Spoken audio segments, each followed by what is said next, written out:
Hello दोस्तों, स्वागत है आपका YouTube channel online platform Awadh coaching पे। जैसा आपको पता है कि हम लोग भूगोल, भारत का भूगोल जो आपका विषय है, इसको हम लोग कंप्लीट कर रहे हैं थ्योरी वाइज। तो इसमें हमने पढ़ा है कि जो आपके जितने पर्वत श्रेणियाँ थी उनके बारे में पढ़ा है, और अभी साउथ इंडिया की भी पर्वत हमने पढ़ ली हैं, और पश्चिमी घाट के बारे में चर्चा कर लिया है। तो पश्चिमी घाट का कुछ अंश बचा हुआ है, और फिर पूर्वी घाट के बारे में हम लोग चर्चा कर लेते हैं। ठीक है, इसके बाद में हम लोग सीधे पठारी एरिया पे चर्चा करेंगे, यानी कि पठार के बारे में हम लोग बात करेंगे। ठीक है, तो चलिए देखते हैं यहाँ पे कुछ। यहाँ पर जैसे हमने लास्ट वीडियो में हमने पढ़ा था पश्चिमी घाट के बारे में। अगर आपने वीडियो नहीं देखा लास्ट वाला तो आप जाकर पहले उसे देखिए, फिर आपको आगे की चीज़ें समझ में आएंगी। तो पश्चिमी घाट के कुछ अंश आपके बचे हैं, उसके बारे में देख लेते हैं कि पश्चिमी घाट से कौन कौन सी नदियाँ वो निकलती हैं। ठीक है ना, पश्चिमी घाट से कौन कौन सी नदियाँ निकलती हैं। तो देखो पश्चिमी घाट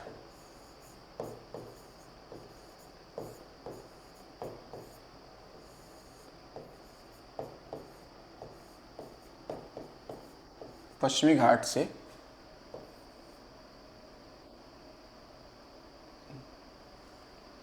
पश्चिमी घाट से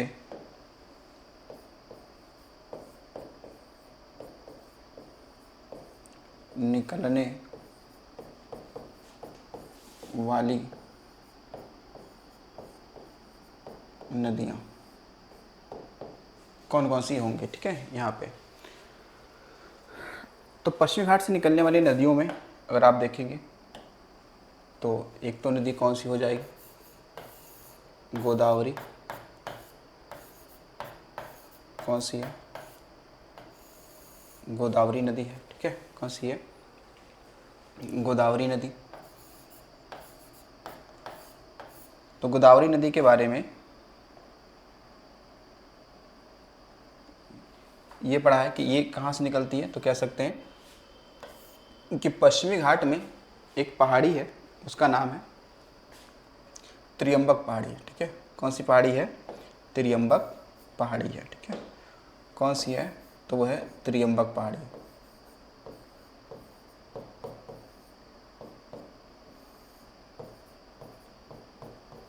त्रियंबक पहाड़ी ये यहाँ से निकलती है। ठीक है, यहाँ से निकलती है। और थोड़ी सी बात यहाँ पे हम लोग कर लें तो यहाँ पे ये भी ध्यान रखना कि ये जो पहाड़ी, ये जो गोदावरी नदी है, ये दक्षिण भारत की क्या है, ये सबसे लंबी नदी है। ठीक है, ये क्या है, सबसे लंबी नदी है। कहाँ की, दक्षिण भारत की। ठीक है, उसके अलावा ये ध्यान रखेंगे कि इस नदी को हम लोग क्या कहते हैं, आप वृद्ध या फिर क्या कहते हैं, बूढ़ी गंगा कहते हैं। ठीक है, क्या बोलते हैं, बूढ़ी गंगा कहते हैं।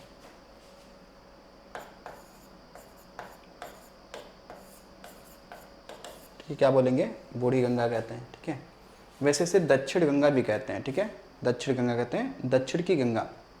गोदावरी को दक्षिण की गंगा, कावेरी को दक्षिण भारत की गंगा कहते हैं। ठीक है, रीजन क्या है, लंबाई। ठीक है, जैसे कि गंगा नदी भारत की सबसे लंबी नदी है, वैसे गोदावरी भी क्या है, दक्षिण की सबसे लंबी नदी है। ठीक है, दूसरी अगर देखेंगे यहाँ पे, दूसरा है आपका एक कौन सी, कृष्णा।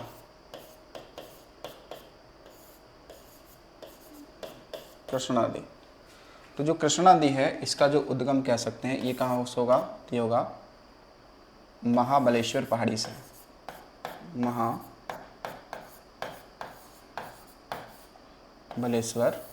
पहाड़ी से। तो ये दोनों पहाड़ी हमने कहाँ पढ़ी थी, ये तो पढ़ी थी हमने कहाँ पर, तो ये हमने पढ़ा का था महाराष्ट्र में। ठीक है, कृष्णा नदी यहाँ से। फिर इसके बाद देखिएगा थर्ड है कौन, तो कावेरी। कौन सी नदी है, कावेरी नदी। ठीक है, कौन सी है, कावेरी। और कावेरी नदी कहाँ से निकलती है, तो ब्रह्मगिरी पहाड़ी, ठीक है, कहाँ पे? कर्नाटक। ब्रह्मगिरी पहाड़ी कहाँ पे है? तो ये है कर्नाटक में है, कुर्ग जिले में, ठीक है, कर्नाटक, ठीक है। और कावेरी को क्या कहते हैं? कावेरी को ध्यान रखना, कावेरी को कहते हैं हम लोग दक्षिण भारत की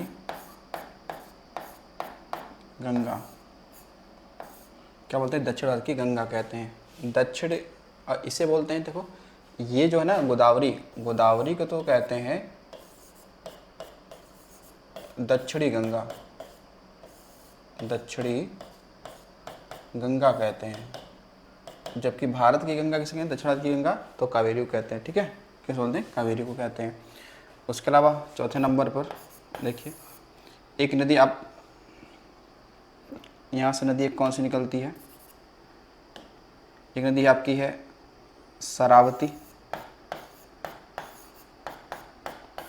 शरावती नदी, ठीक है, कर्नाटक से निकलती है, ठीक है ना। यहीं पे तो, इसी पे तो क्या है आपका जोग या गरसोप्पा या महात्मा गांधी, या महात्मा गांधी क्या है आपका? जल प्रपात है। क्या है? जल प्रपात है, शरावती नदी, ठीक है। इसके अलावा से और भी नदी यहाँ से निकलती है। एक है वाराही नदी, वाराही नदी, ठीक है, यहीं से निकलती है। छठा पेरियार नदी, पेरियार नदी हो गया, ठीक है। इसके अलावा भरत पूंछा नदी, ठीक है, पंबा नदी एक है, पंबा नदी है, ठीक है। इसके अलावा आप देखेंगे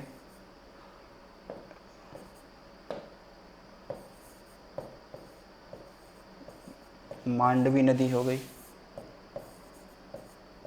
या जुआरी नदी हो गई, ठीक है, जुआरी, ETC आदि सब ये है, ठीक है। तो पश्चिमी घाट से ये सारी क्या होती है? नदियाँ निकलती हैं, ठीक है। पश्चिमी घाट से ये सारी नदियाँ निकलती हैं, ठीक है, ये ध्यान रखेंगे। चलिए आगे देखिएगा।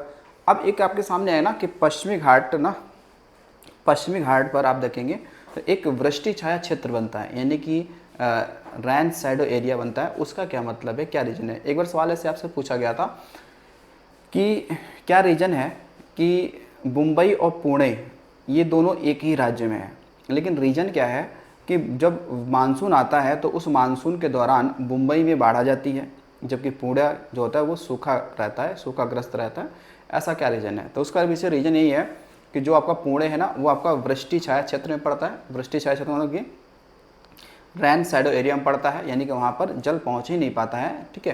तो ये पढ़ते हैं कि पश्चिमी घाट का जो पूर्वी हिस्सा है, पश्चिमी घाट का पूर्वी हिस्सा जो वो वृष्टि छाया क्षेत्र का क्या है? उदाहरण माना जाता है, ठीक है। वृष्टि छाया क्षेत्र जिसे बोलते हैं रैन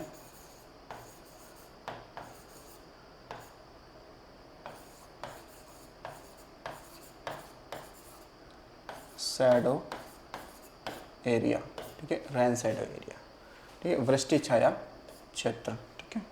तो इसमें आपको ध्यान रखना है कि पश्चिमी मतलब कह सकते हैं कि भारत में, ठीक है,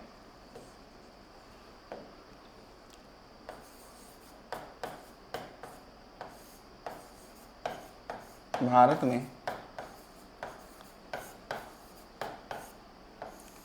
पश्चिमी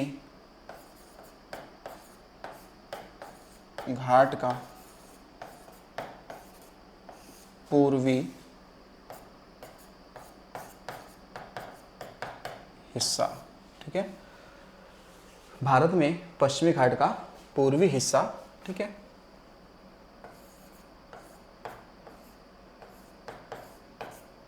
वृष्टि छाया क्षेत्र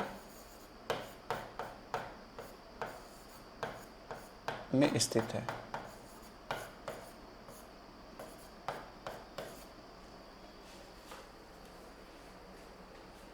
स्थित है।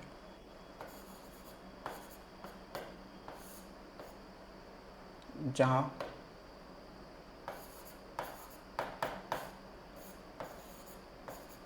वर्षा नहीं होती है। इसी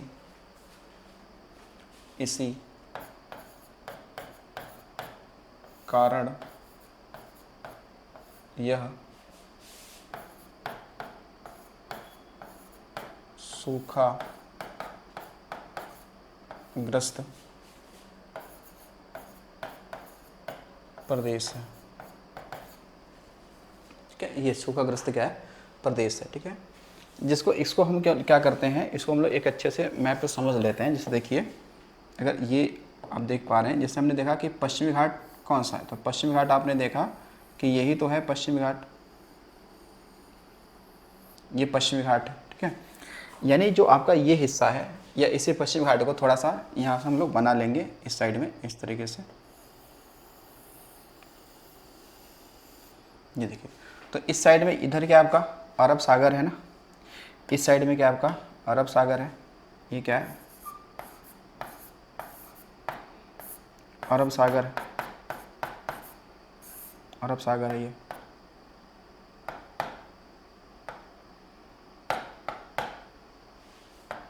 अरब सागर है। ठीक है, जैसे इसी में हम लोग मान लेते हैं कि ये आपका, मान लिया कि ये क्या आपका पश्चिमी घाट है।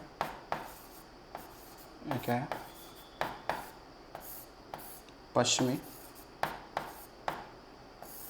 घाट है। ये क्या पश्चिमी घाट हो गया। और इस साइड में ये होने वाला कि ये आपका अरब सागर हो गया।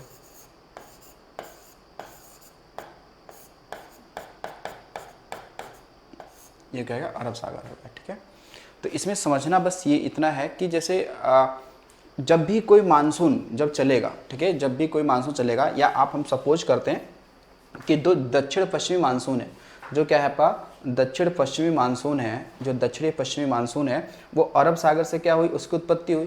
कहाँ से हुई, अरब सागर से क्या हुई, उसकी उत्पत्ति हुई। तो अब वो जैसे ही क्या करेगी, वो पश्चिमी घाट की तरफ वो पहुँचेगी।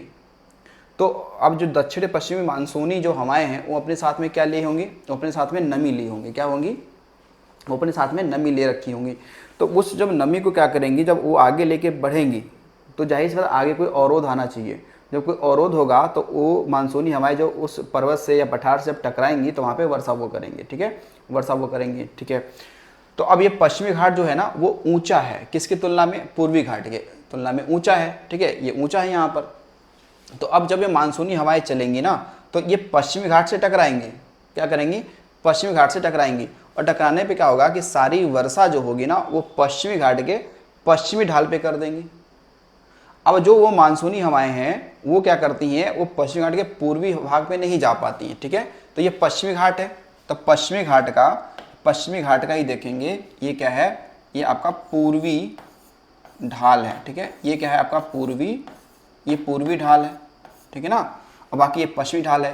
तो अब इधर से जो मानसूनी हवाएं चलेंगी, ये वाली, ये मानसूनी जो हवाएं आपकी चलती हैं,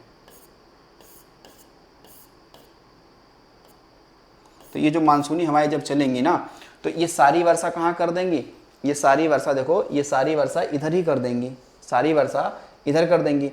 अब जब सारी वर्षा इधर कर देंगी, तो उन हवाओं में अब नमी नहीं बचेगी। जब नमी नहीं बचेगी, तो वो क्या हो जाएंगी, शुष्क हो जाएंगी। और जब वो पूर्वी ढाल पर जब उतरेंगी, तो कोई इसमें नमी नहीं रहेगा। ठीक है, तो पूर्वी ढाल पे कोई वर्षा नहीं होगी। ठीक है ना, पूर्वी ढाल पे कोई वर्षा नहीं होगी। जब वर्षा नहीं होगी, तो ये एरिया कहलाता है वृष्टि छाया क्षेत्र। वृष्टि का मतलब हो गया बरसात। ठीक है, तो बरसात के छाया में ये एरिया पड़ जाता है। किसके, बरसात के छाया में एरिया पड़ जाता है, इसलिए यहाँ पर वर्षा नहीं होती है। जब वर्षा नहीं होगी, तो ये एरिया कैसा होगा, सूखा होगा। कैसा होगा, सूखा होगा, पठारी वाले एरिया होंगे। ठीक है ना, यहाँ पे वनस्पतियाँ सदाबहार नहीं पाई जाएंगी। ठीक है, सदाबहार वनस्पतियाँ कहाँ पाएंगी, पश्चिमी घाट के पश्चिमी ढाल पे पाई जाएंगी, नहीं पश्चिमी ढाल पे पाई जाएंगी। ठीक है, तो ये यहाँ पे वर्षा जब नहीं होती है, तो ये एरिया कैसा बनता है, तो ये एरिया आपका बन जाता है वृष्टि छाया क्षेत्र। कैसा बन जाएगा, तो ये जाएगा, ये पूर्वी ढाल जो बन जाता है, ये बन जाता है आपका वृष्टि छाया क्षेत्र। और इसी एरिया में आपका एक शहर कौन सा है, इसी एरिया में आपका एक शहर बसा हुआ है पुणे। कौन सा शहर है, क्या का पुणे शहर है, ठीक है, पुणे शहर है, ठीक है।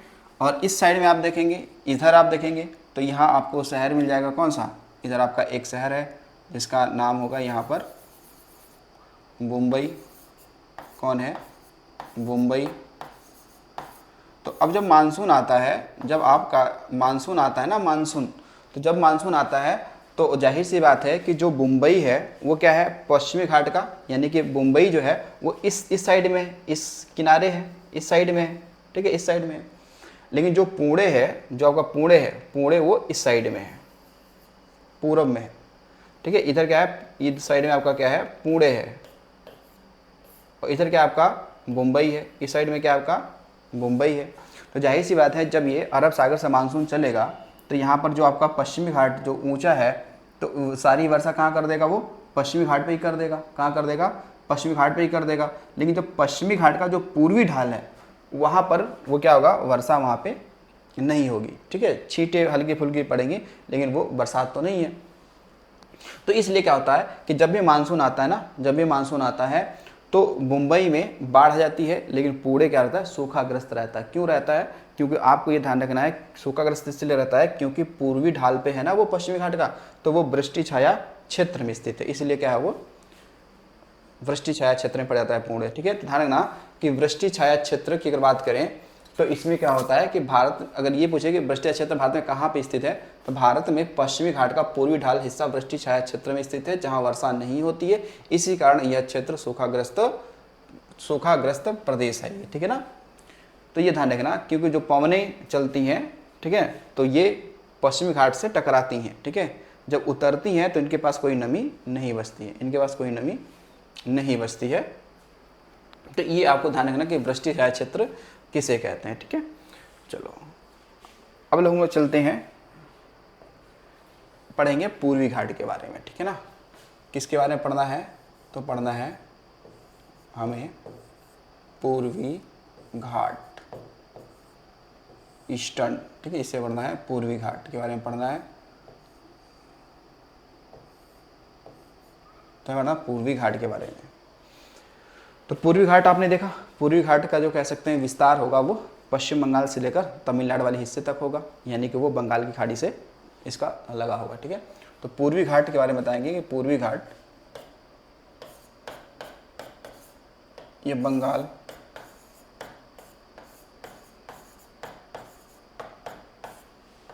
की खाड़ी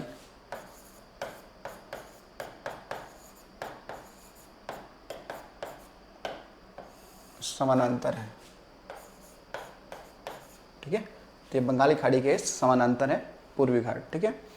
अब पूर्वी घाट का जो विस्तार अगर देखेंगे, इसका विस्तार, एक्सटेंशन इसका क्या है, विस्तार पर बात करते हैं तो ये हो जाएगा आपका पश्चिम बंगाल है, ओडिशा है, ठीक है। इसके अलावा आप देखेंगे तो आंध्र प्रदेश, कहाँ पे है ये, आंध्र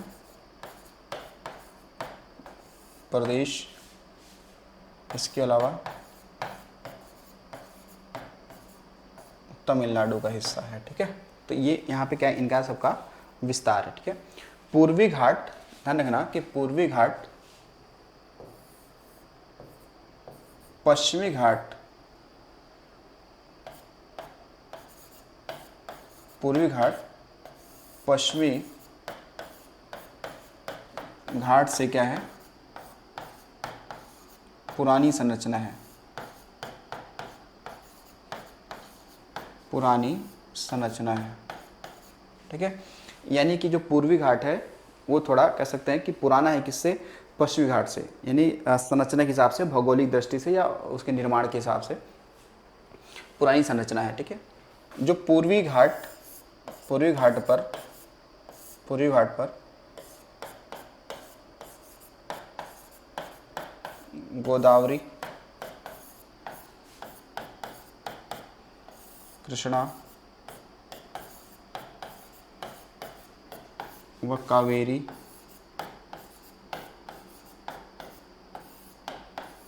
नदियों ने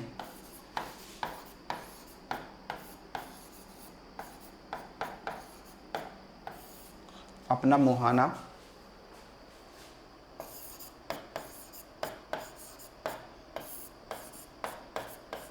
बनाया है,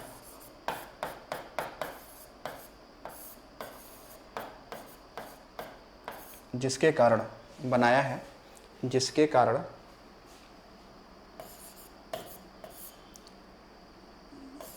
ये घाट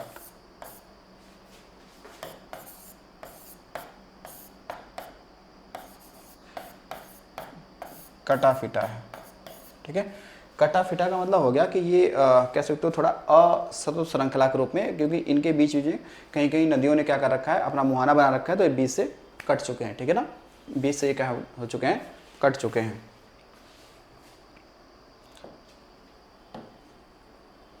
तो ये देखो, जो पूर्वी घाट है ना, पूर्वी घाट,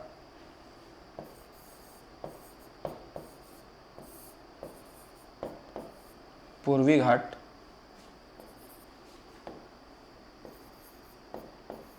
पूर्वी घाट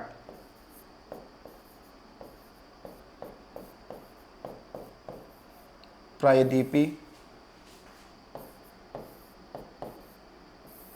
पठार का क्या है, ढाल है। ढाल मतलब यानी कि स्लोप है। ढाल मतलब क्या हो गया, स्लोप है। तो यानी कि पश्चिमी घाट आपने देखा, पश्चिमी घाट ऊंचा था, पूर्वी घाट क्या है, थोड़ा नीचे है। ठीक है, तो अगर आ जाए इसकी प्रायद्वीपी पठार का ढाल किधर है, तो पूरब की तरफ है। जो प्रायद्वीपी पठार है ना, उसका ढाल किधर है, पूरब की तरफ हो जाएगा। किधर हो जाएगा, पूरब की तरफ हो जाएगा।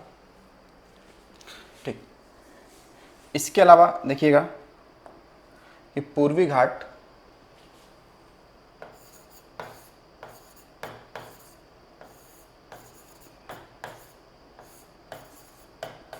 घाट की सबसे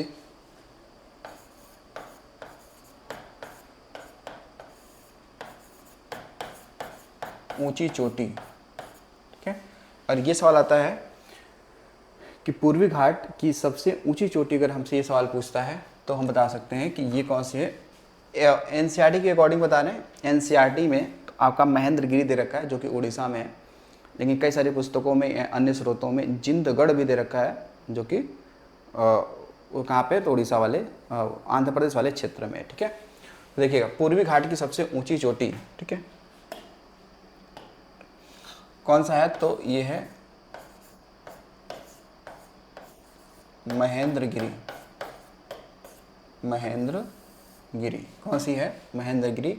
और यह है कहाँ पर, तो ये है उड़ीसा में।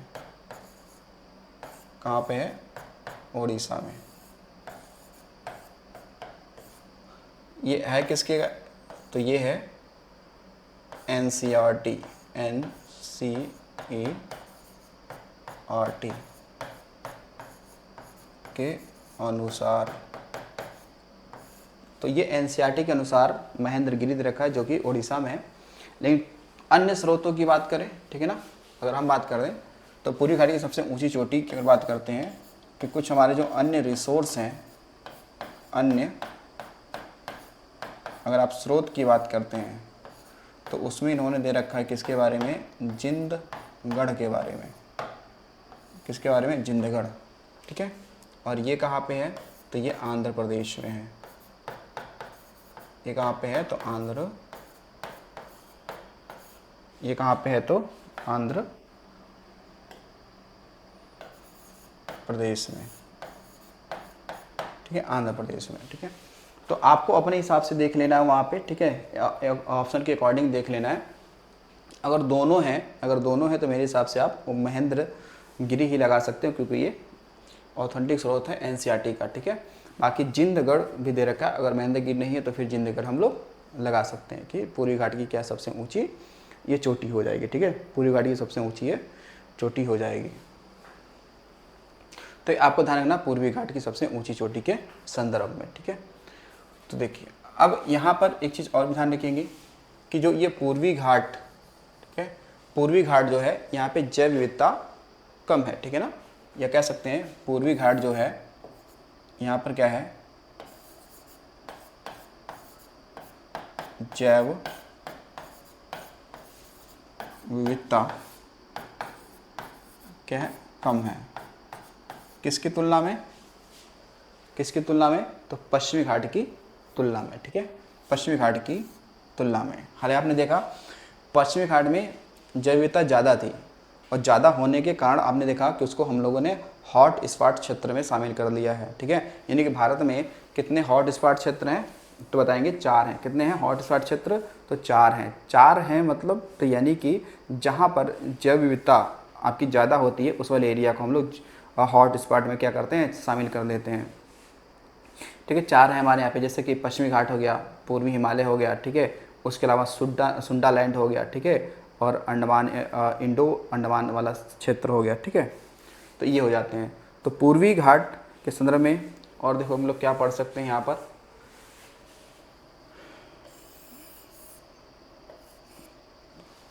ठीक है। पूर्वी घाट कह सकते हैं कि यहाँ पर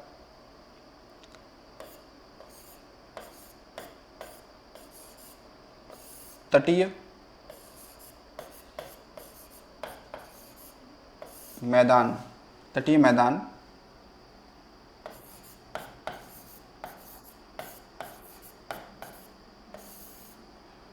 तटीय मैदान पश्चिमी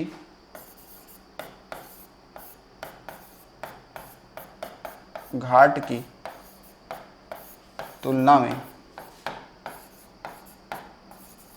क्या है, अधिक चौड़े हैं, अधिक चौड़े हैं। अब चौड़े क्यों हैं, रीजन क्या है, क्योंकि यहाँ पे नदियों ने क्या बना रखा है, अपना मुहाना बना रखा है, तो इसलिए थोड़ा सा क्या है, चौड़े वाले एरिया है, ठीक है ना। ये क्या है, थोड़े आपके चौड़े वाले एरिया हैं पूर्वी घाट वाला, ठीक है। अब इसके अतिरिक्त देखेंगे कि जो पूर्वी घाट है, ये कह सकते हो कि ये एरिया अगर जो क्या है अधिक चौड़े हैं, तो यहाँ पे कृषि जो है ना वो पश्चिमी घाट की तुलना पे यहाँ पे इस घाट पे कृषि ज़्यादा होती है, ठीक है ना। तो ना पूर्वी घाट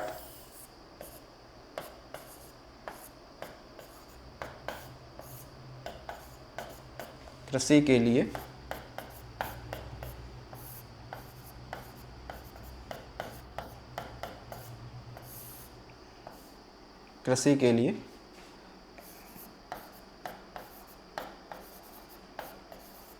अत्यधिक क्या है, उपयोगी है,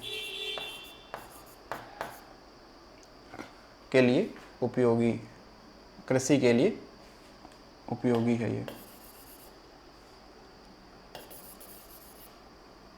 ठीक है। इसके लिए क्या है, उपयोगी है ये, ठीक है। आप देखेंगे कि पूर्वी घाट पर ही तो कौन सा, गोदावरी और कृष्णा नदी बेसिन है।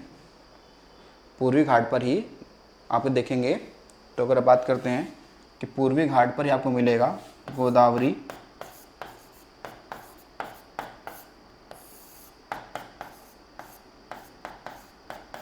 कृष्णा नदी बेसिन है।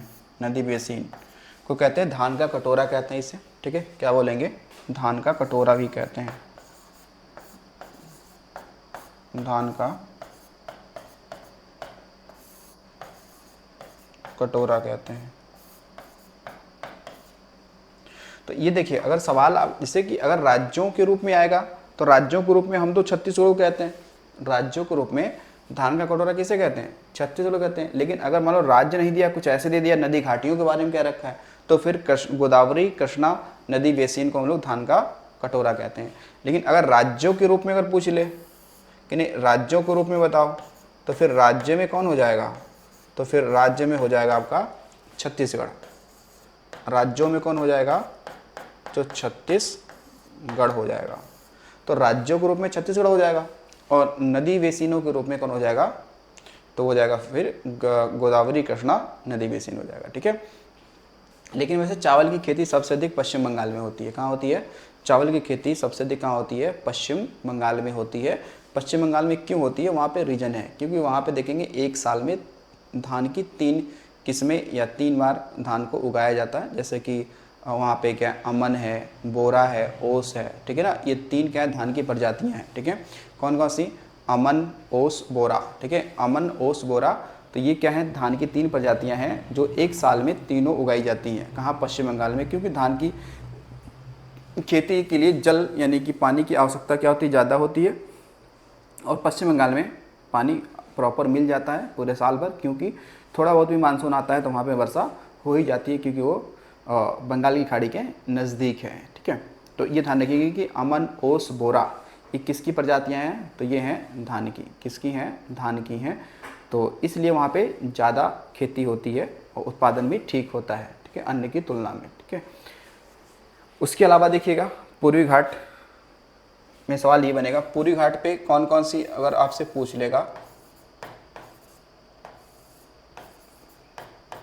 पूर्वी घाट पर आपके प्रमुख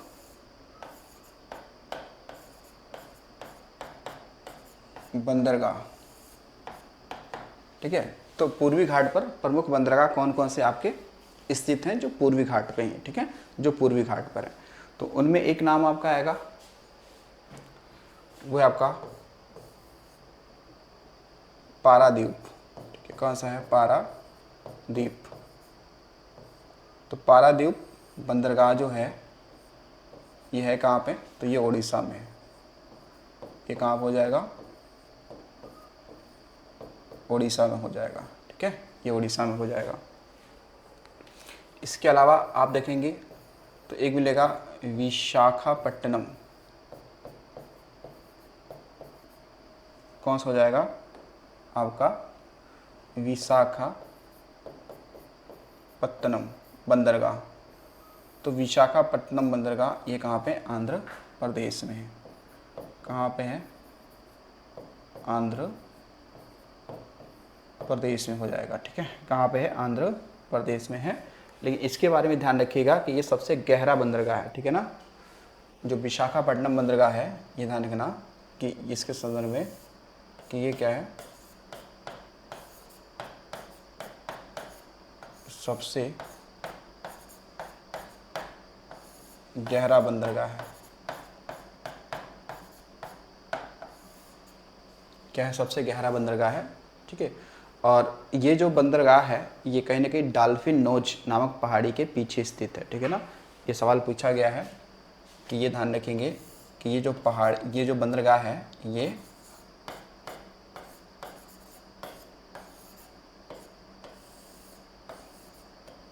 डॉल्फिन नोच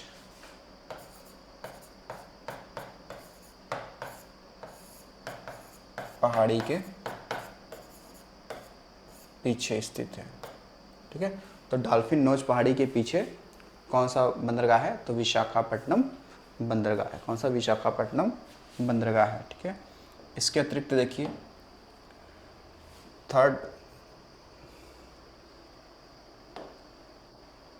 थर्ड हो जाएगा आपका, जिसका नाम होगा आपका चेन्नई बंदरगाह।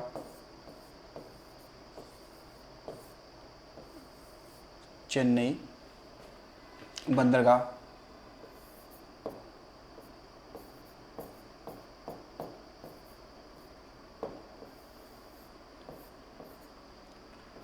तो चेन्नई बंदरगाह जो है ना, इसका ध्यान रखना, इसे हम लोग कॉफ़ी बंदरगाह कहते हैं, ठीक है। इसे हम लोग क्या कहते हैं? ये कह सकते हैं कि ये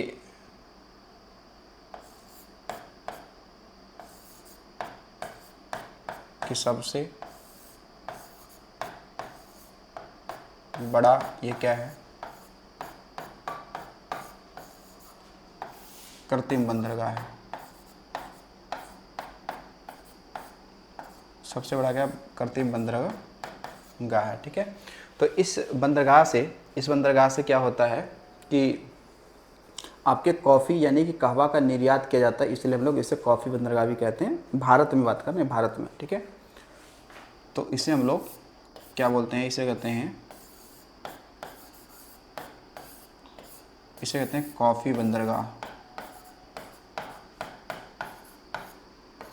कॉफ़ी बंदरगाह भी कहते हैं।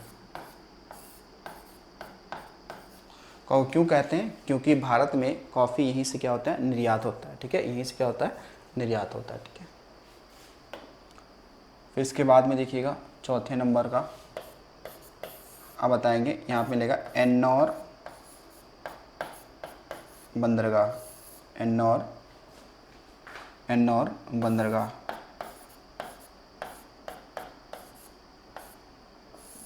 तो ये कहाँ पे है? ये तमिलनाडु में है। ये कहाँ पे है?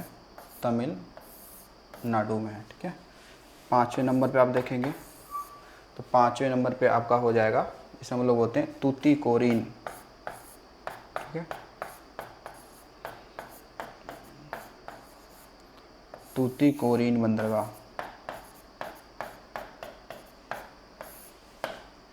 ठीक है, जो कि ये कहाँ पे है? ये भी तमिलनाडु में है। तो ये सब पूर्वी घाट पे ही हैं। ये सारे कहाँ हैं?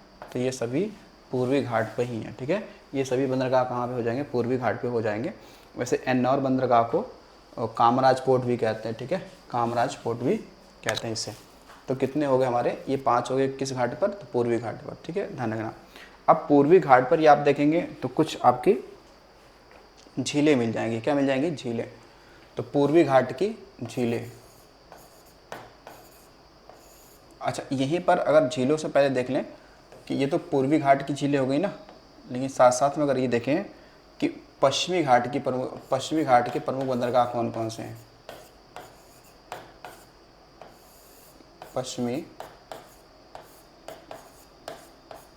घाट के बंदरगाह।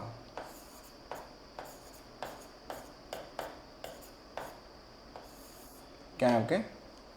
बंदरगाह कौन कौन से हैं। ठीक है, ठीक है। तो देखिए इसमें एक नाम आपका आएगा, इसे बोलते हैं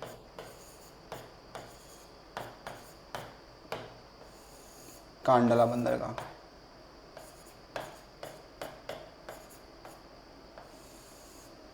ठीक है, तो ये है कहाँ पे? गुजरात में। ठीक है, ये कहाँ पे है? गुजरात में है, कच्छ की खाड़ी में। कहाँ पे है?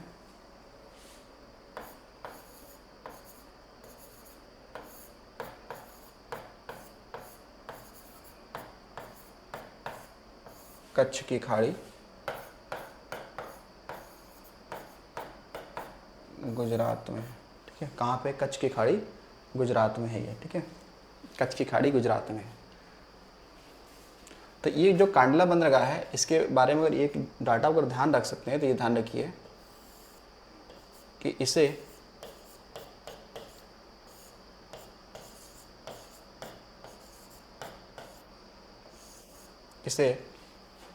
इसे कराची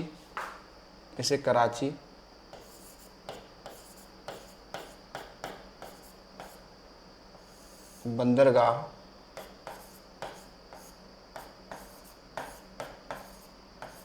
के विकल्प में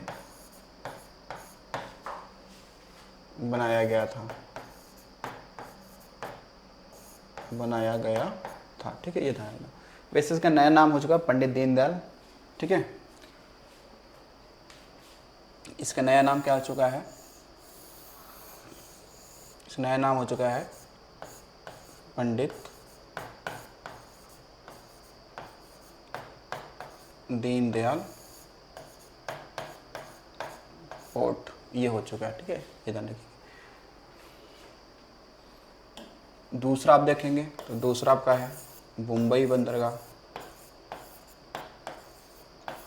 मुंबई बंदरगाह है। ठीक है, तो मुंबई बंदरगाह जो है वो क्या? सबसे बड़ा बंदरगाह है। ये भी कहाँ पे है? बंदरगाह है, और ये प्राकृतिक है। ठीक है, कैसा है? प्राकृतिक है। तीसरा देखिएगा, तीसरा आपको मिलेगा जिस नाम सुना होगा, नहावा सेवा बंदरगाह, या उसे फिर हम लोग क्या कहते हैं, जवाहरलाल नेहरू बंदरगाह भी कहते हैं। जो आपका मुंबई पोर्ट है, तो मुंबई पोर्ट पे बहुत ज़्यादा वजन या कह सकते हो ओवरलोड होने की वजह से हमने क्या किया कि उसी के दक्षिण में लगभग नवी मुंबई के आसपास हमने क्या किया है कि नहावा सेवा बंदरगाह बनाया है, जिसका नया नाम रखा है जवाहरलाल नेहरू बंदरगाह रखा है, ठीक है। और ये भारत में सबसे बड़ा कंटेनरों वाला क्या ये बंदरगाह है, यानी कि सबसे अधिक कंटेनर की जो क्षमता है वो कहाँ पे है, तो हो जाएगा जवाहरलाल नेहरू या फिर नहावा सेवा बंदरगाह पे हो जाता है, ठीक है। देखिए फिर अगला कौन सा है, अगला है आपका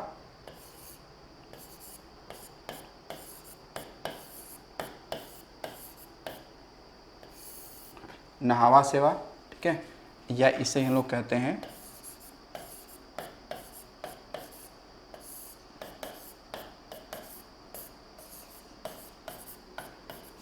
जवाहरलाल नेहरू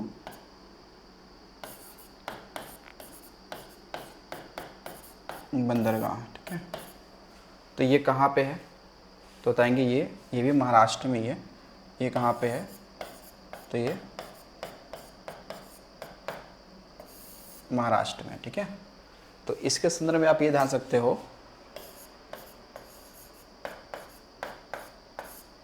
कि भारत में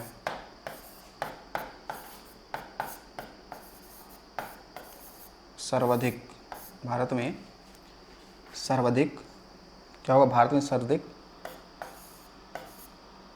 कंटेनरों वाला भारत में सर्वाधिक कंटेनरों वाला क्या ये बंदरगाह है,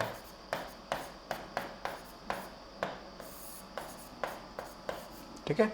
अब भारत का पहला कंप्यूटरीकृत भी बंदरगाह कौन सा था, यही था, ठीक है, यही था, ठीक है। कंप्यूटरीकृत बंदरगाह भी क्या था, यही था, ठीक है। तो इसके बाद देखिएगा चौथे नंबर की अगर बात करते हैं, तो चौथे नंबर पे आपका बन जाएगा कौन सा, ये नहासा सेवा हो गया। फिर आगे आपका मारमू गाँव, ठीक है,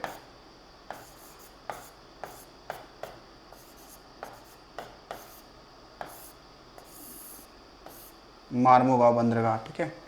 तो जो मारमू गाँव बंदरगाह है ये कहाँ पे है, तो ये तो है कहाँ पे, गोवा में है, ठीक है। ये कहाँ है, गोवा में है, ठीक है। कहाँ पे है, गोवा में। कौन सा, मारमू गाँव बंदरगाह, ठीक है। पाँचवें नंबर पे देखिएगा आपको मिलेगा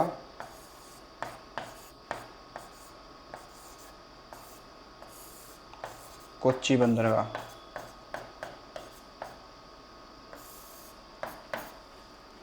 ये कहाँ पे है, इससे कहेंगे कि ये आपका हो जाएगा केरल में,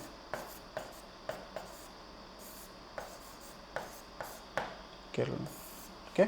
कहाँ हो जाएगा, केरल में हो जाएगा कोच्चि बंदरगाह। तो ये हमने कहाँ पढ़ा, ये सारे कहाँ के हैं, तो ये सारे आपके हो जाते हैं, ये सारे हो जाएंगे कहाँ के, पश्चिमी घाट के बंदरगाह हो जाते हैं, ठीक है। कहाँ हो जाएंगे, तो चलिए अब आते हैं यहाँ पे हम लोग पूर्वी घाट पढ़ रहे थे ना, पूर्वी घाट। तो ये ध्यान रखेंगे कि पूर्वी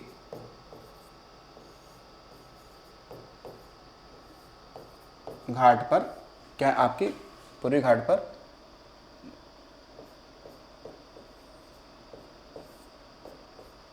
घाट पर स्थित क्या है आपकी झीलें, क्या है, कुछ यहाँ पर आपकी झीलें हैं, ठीक है, जो पूर्वी घाट पर ही हैं, ठीक है। उनमें से एक नाम है कौन सा आपका, देखिए एक क्या होगा आपका, झीलों के रूप में होगा, तो एक होगी चिल्का झील, कौन सी है, चिल्का झील। तो चिल्का झील का वो कहाँ पे है, तो उड़ीसा में है, कहाँ है, उड़ीसा में, ठीक है, कहाँ है, उड़ीसा में है। और ये भारत में खारे पानी की सबसे बड़ी झील है, ठीक है।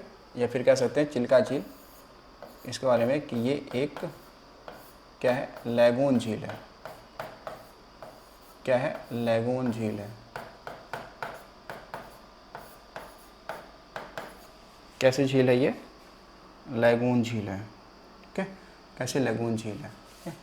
फिर कह सकते हैं कि ये भारत में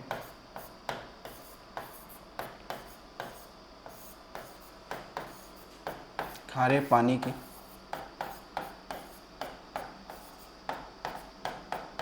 ये क्या है, सबसे बड़ी झील है। बड़ी झीलें, खारे पानी की क्या सबसे बड़ी झील। देखो लैगून झीलें वो झीलें होती हैं, लैगून झीलें उन्हें कहते हैं, लैगून झीलें उन्हें कहते हैं जो समुद्र द्वारा क्या होती हैं, निर्मित होती हैं, यानी समुद्र का जिसमें जल होता है, क्या होता है, जिसमें समुद्र का क्या होता है, जल होता है, ठीक है, उसे कहते हैं लैगून झील। क्या बोलते हैं, उसे कहते हैं लैगून झील। तो ये देखो जो चिल्का झील है, इसके बारे में ध्यान रखना कि ये चिल्का झील है, ये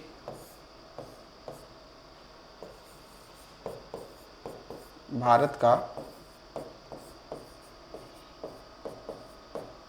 पहला, भारत का पहला ये क्या है, कह सकते हो कि ये आर्द्र भूमि है, ठीक है, या रामसर साइट है, ठीक है, क्या कह सकते हैं, ये रामसर, भारत का पहला रामसर साइट है, ठीक है, जो समथिंग मेरे हिसाब से 1981 या 82 में क्या होता है, ये शामिल होता है, ठीक है, रामसर साइट में ये शामिल होता है। तो भारत का पहला रामसर साइट कौन सा है, वो है कौन सा, चिल्का झील हो जाएगा, ठीक है, चिल्का झील हो जाएगा।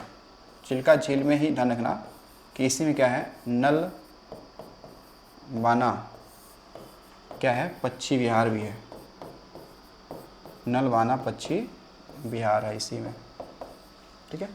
तो चलो ये हो गया चिल्का झील के बारे में। अब देखिए अगला एक झील आपको मिलेगी, इसी पूर्वी घाट पे ही मिल जाएगी, उसका नाम होगा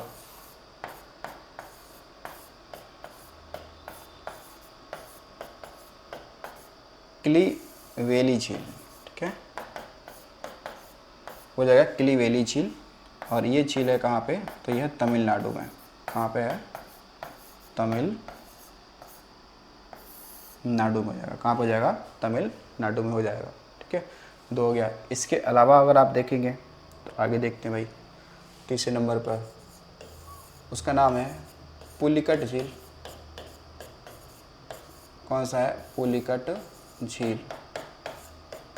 तो जो पुलिकट झील है ये भी पूर्वी घाट पे ही है, लेकिन ये देखेंगे तो ये कहीं ना कहीं आंध्र प्रदेश और तमिलनाडु की सीमा पे है। कहाँ पे है, तो ये मिल जाएगा आपको कहाँ पे, तो आंध्र प्रदेश व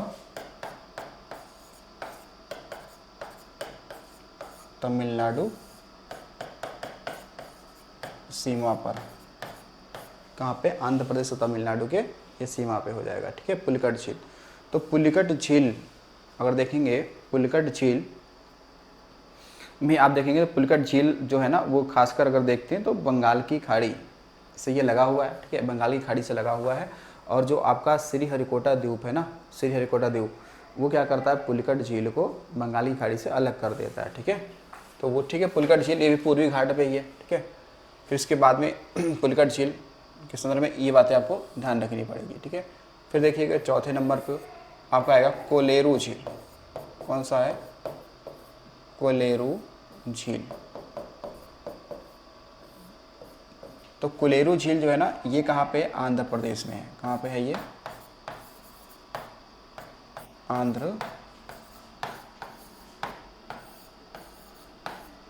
प्रदेश में, ठीक है। और साथ साथ में ध्यान रखना आंध्र प्रदेश में है तो, लेकिन ये ध्यान रखेंगे कि ये पूछ ले कि किन दो नदियों के बीच में है, तो बताना है कि गोदावरी व कृष्णा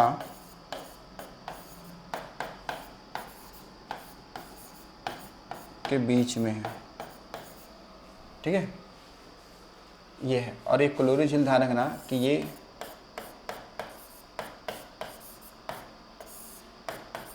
एशिया की ये क्या है, सबसे बड़ी, ये क्या आपकी आर्द्र भूमि है, ठीक है। ये एशिया की क्या है, एशिया की सबसे बड़ी ये आर्द्र भूमि मानी थी, कौन सी, कोलेरू झील। कौन सी है, कोलोरू झील ये जो है ये एशिया की सबसे बड़ी आर्द्र भूमि मानी जाती है, यानी कि वेटलैंड ये मानी जाता है। ठीक है, वेटलैंड ये माना जाता है। ठीक है, तो कोलेरू झील ठीक है कहाँ पे है तो बताएंगे आंध्र प्रदेश में है। किन दो नदियों के बीच में तो गोदावरी और कृष्णा के बीच में हो जाएगा। ठीक है, एशिया की सबसे बड़ी क्या मानी जाएगी आर्द्र भूमि है मानी जाती है। ठीक है, तो ये पूर्वी घाट की क्या हो गई आपकी, ये पूर्वी घाट की हमने क्या देख ली, पूर्वी घाट की जो भी आपकी क्या थी उस झीलें थी उनको देख लिया। ठीक है, जो भी बंदरगाह थे उनके बारे में हमने एक बार देख लिया। ठीक है, तो चलो तो ठीक है, इसके अतिरिक्त देखिएगा और हम लोग बात करते हैं आगे। जो पूर्वी घाट की हम लोग बात कर रहे थे ना, पूर्वी घाट, तो पूर्वी घाट में कौन कौन सी पहाड़ियाँ उसको एक क्रम में देख ले क्या। जैसे देखिएगा इसको बनाते हैं अच्छे से मैप बनाते हैं यहाँ पे।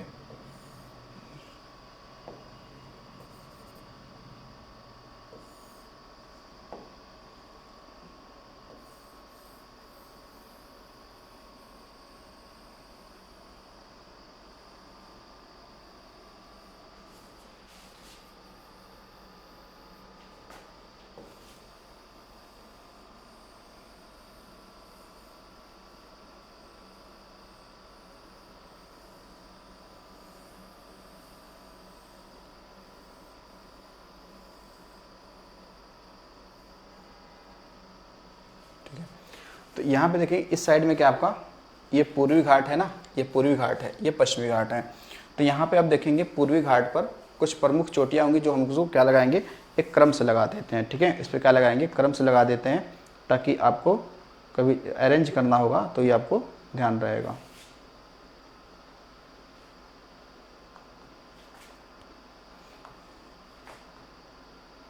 तो देखिए पूर्वी घाट पे कौन कौन सी आपकी चोटियाँ हो जाएंगी।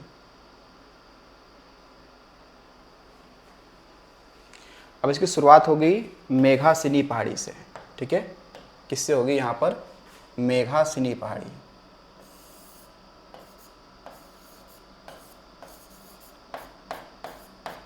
मेघासिनी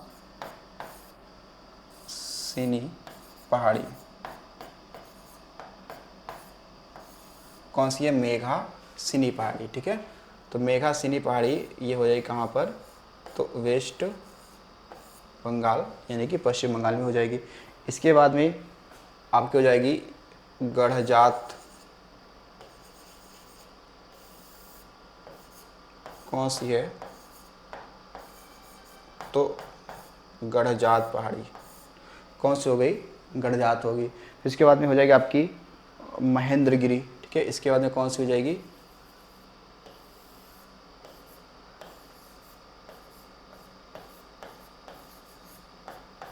महेंद्रगिरी,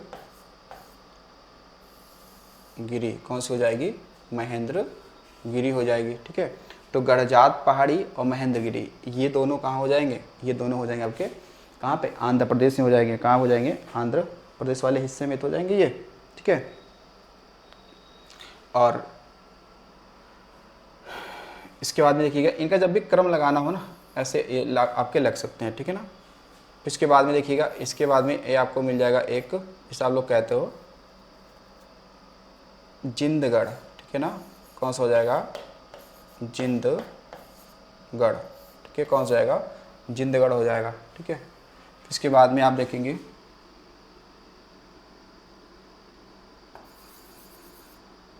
जिंदगढ़ के बाद में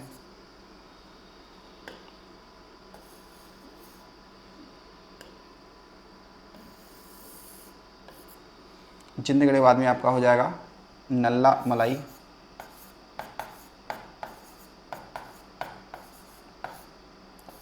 नल्ला मलाई, फिर देखो आपने वेली कोंडा, वेली कोंडा पिपड़ा, पालकोंडा, फिर पड़ा नगारी, फिर पड़ा कौन सा नगारी।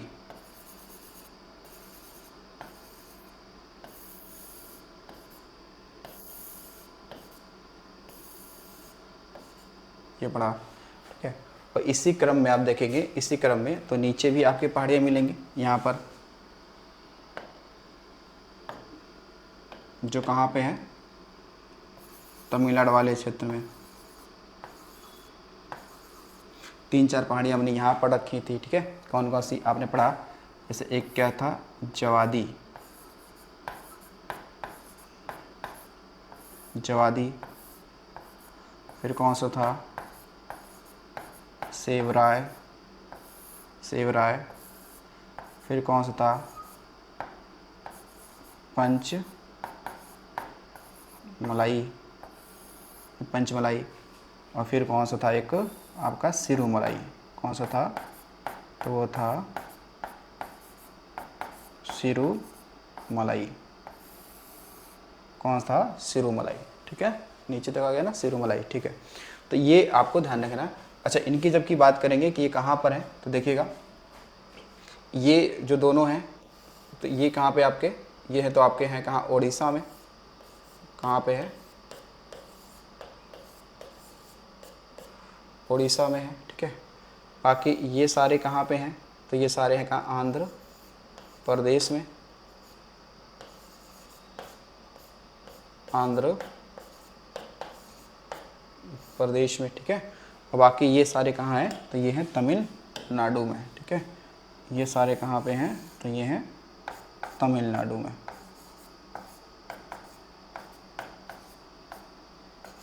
ये कहाँ पे हैं, ये तमिलनाडु में हो जाएंगे, ठीक है। ये तमिलनाडु में हो जाएंगे। तो ये सारे हो गए कहाँ पर, तो ये हो गए आपके पूर्वी घाट पर, ठीक है। वैसे ही ठीक है, आपके पश्चिमी घाट पे तो पहाड़ियाँ हैं, इधर भी तो देखते हैं यहाँ पे कौन कौन सी पहाड़ियाँ हैं। देखिए यहाँ पर आप देखेंगे, सबसे पहले हमने यहाँ पे देखा आपका, यहाँ पे कौन सी, तो यहाँ पे कलसूबाई, कलसूबाई, ठीक है, यहाँ पे है। इसके बाद में आपने देखा हरिश्चंद्र पहाड़ी, यहाँ पे मिलेगी आपको। फिर इसके बाद में हमने देखा यहाँ पे एक है त्रियंबक पहाड़ी,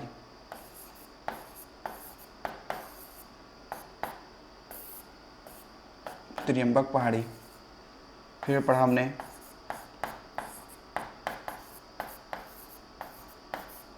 महाबलेश्वर, पढ़ लिया यहाँ पे।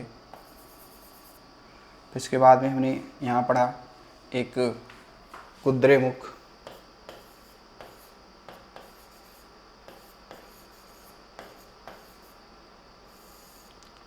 कुद्रेमुख, ठीक है, कुद्रेमुख। इसके अलावा हमने यहाँ पे एक पढ़ लिया कौन सा, मुल्यानगिरी, मुल्यानगिरी,